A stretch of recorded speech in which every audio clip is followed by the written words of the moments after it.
Last video में मैंने आपको स्पेशलाइज्ड एजेंसीज ऑफ यूएन के शॉर्ट क्वेश्चन आंसर समझा दिए थे। अब मैं आपको इसके लॉन्ग क्वेश्चन आंसर्स और पिक्चर स्टडी जो है वो समझा दूंगी। सबसे पहले लॉन्ग क्वेश्चन आंसर्स में है कि जो स्पेशलाइज्ड एजेंसीज यूएन की सेटअप की गई थी उसको ध्यान में रखते हुए हमें नीचे जो क्वेश्चंस दिए हैं उनके आंसर देने हैं, जिसमें सबसे पहला क्वेश्चन आपका यूनेस्को से रिलेटेड है। यूनेस्को आपके सिलेबस में नहीं है, इसलिए आपको ये वाला क्वेश्चन नहीं करना। नेक्स्ट क्वेश्चन है, why was UNICEF originally established, what are its long term goals at present. कि यूनिसेफ ओरिजिनली क्यों एस्टेब्लिश की गई थी, ये मैंने आपको बताया क्योंकि इमरजेंसी में जो बच्चे और युद्ध क्षेत्र के जो युद्ध राज्यों के जो बच्चे होते थे या विमेंस जो होती थी उनको सपोर्ट पहुंचाने के लिए यूनिसेफ ओरिजिनली इस्टेब्लिश की गई थी। और आज के टाइम में इसका लॉन्ग टर्म गोल यही है कि जो बच्चे हैं उनका लाइफस्टाइल जो है वो अच्छा हो सके। इसका आंसर मैं आपको भेज दूंगी। नेक्स्ट है, mention any 4 endeavours of UNICEF to achieve its goals. कि यूनिसेफ के ऐसे 4 काम बताओ जिसके ज़रिए वो अपने गोल्स को जो है वो पूरा करने की कोशिश करता है। नेक्स्ट क्वेश्चन नंबर 2 आपका ILO और FAO से रिलेटेड है, तो वो क्वेश्चन भी आपका नहीं आएगा।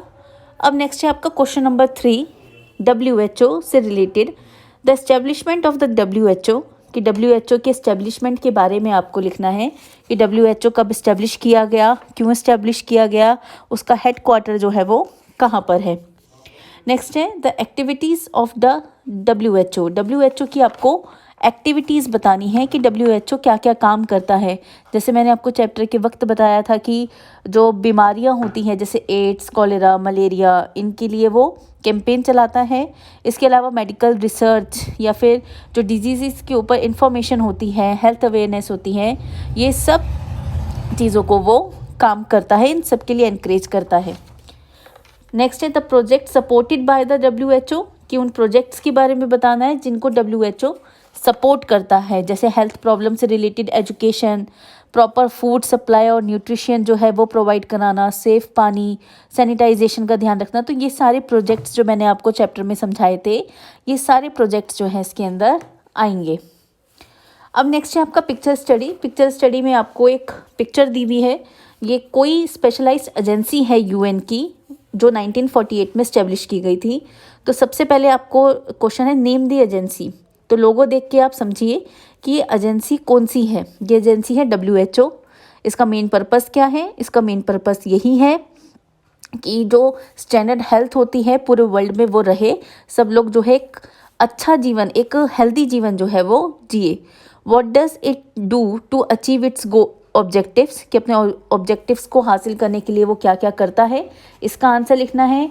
Mention 1 important achievement of this agency. इस एजेंसी की एक इम्पॉर्टेंट अचीवमेंट आपको लिखनी है, जो मैंने आपको बताया था कि उसने पूरे वर्ल्ड से जो है स्मॉल पॉक्स पूरी तरीके से ख़त्म कर दिए हैं।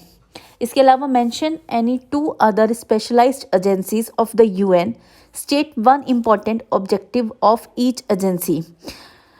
इसमें आपको किन्हीं और 2 स्पेशलाइज्ड एजेंसीज़ के नाम लिखने हैं, साथ में उन दोनों एजेंसीज़ के एक एक ऑब्जेक्टिव लिखने हैं। तो ये थी आपकी पिक्चर स्टडी।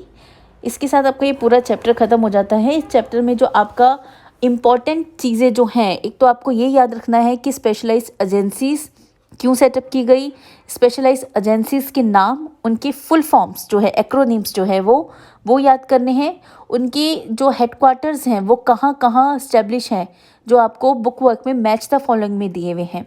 तो ज़रूरी नहीं है आपको पेपर में भी ये मैच द फॉलोइंग में ही आए, ये आपको फिल इन द ब्लैंक्स के तौर पे या 1 वर्ड के तौर पे किसी भी तरीके से आ सकते हैं।